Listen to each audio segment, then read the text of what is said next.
The Creative Act Part 8. So he talks about the experiment phase when you're working on something. He says, conclusions are stumbled upon. They surprise or challenge us more often than they fulfill our expectations. So he basically says like a lot of things that have been made that are very beneficial and have changed the way are really accidental. Like he says, he brought up gunpowder, penicillin, plastic, post-it notes. A lot of these things were kind of created not purpose, like someone was working on something which led to that. So he's basically saying, and he actually has this line that says, we cannot predict where a seed will lead or if it will take root. Remain open to the new and the unknown. Begin with a question mark and embark on a journey of discovery. So he's saying like you might discover something that you would have never discovered if you didn't start the journey. And you might have a journey where you're purposely kind of thinking you're going to lead to something, but it's going to end up pivoting and turning this direction. So kind of like let the boat flow where it should. And he also talks about ideas that are really good but are still kind of hidden. So he says, in nature, some seeds lie dormant in anticipation of the season most conducive to their growth. This is true of art as well. There are ideas whose time has not yet to come, or perhaps their time has come, but you are not yet ready to engage with them. Other times, developing a different seed may shed light on a dormant one.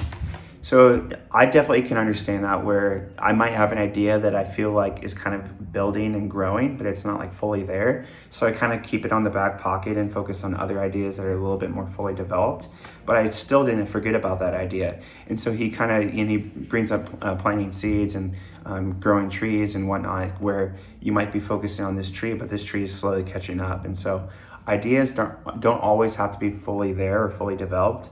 That doesn't mean that they aren't good ideas. He also brings up a good note that actually tell you and give you a sign that an idea is flourishing. He says, often the most accurate signs are emotional, not intellectual.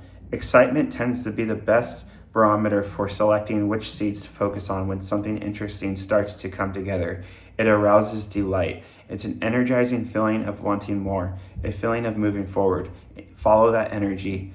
And I definitely have experienced that myself, where I have like something that really inspires me, and like I just have such an urge to get to my desk, or just like an urge to like lock in and like spend all night working on that craft. And so I definitely can understand where sometimes it kind of just comes to you and like you just kind of get that high of like, oh, I gotta make this. He also mentions that sometimes you just gotta kind of like throw stuff at the wall and see what sticks. He says, to dismiss an idea because it doesn't work in your mind is to do a disservice to the art. The only way to truly know if an idea works is to test it. And if you're looking for the best idea, just test everything. I definitely feel like there's a lot of times where I have an idea but it's not fully there, or I have like a few other multiple ideas that are kind of there but like maybe in the middle. And so I just kind of test everything, and like there's a few that end up sticking that are really good, or they end up turning into something even better. And then there's other ideas where I thought they were going to be good but they weren't. And so I definitely understand what he's saying, where it's kind of like a color, like if you're coloring an egg, like you might try blue, red, and green, but purple, white, and yellow look better, but you wouldn't have known it if you didn't try both. And so I definitely understand where he's kind of like saying you kind of just have to like take your swing in a lot of ways and just see what kind of is calling your name. He also talks about when you're collabing, you have to kind of like bring up your ideas together, and you have to actually like give someone an actual description and like a way for them to actually envision it. Because if you're just kind of like casually talking or trying to persuade someone, it doesn't do justice. And he says, instead of talking through solutions to work out which is best, take it out of the realm of the verbal. Have them acted out, played out, or built into a model. Descriptions do not do ideas justice.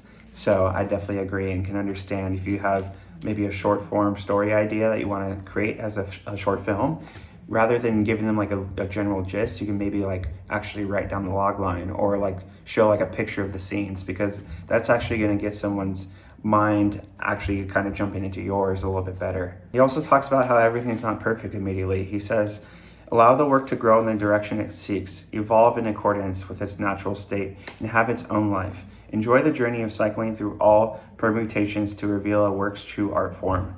Each unsuccessful solution gets you closer to the one that works. Give yourself permission to be wrong and experience the joy of being surprised. So I think that's a beautiful thing. I think sometimes when you try new things, you might end up failing a few times and get better, but you wouldn't have been able to get to the point where you are good if you didn't try in the first place. And so I think you kind of have to, you have to take your swings in life.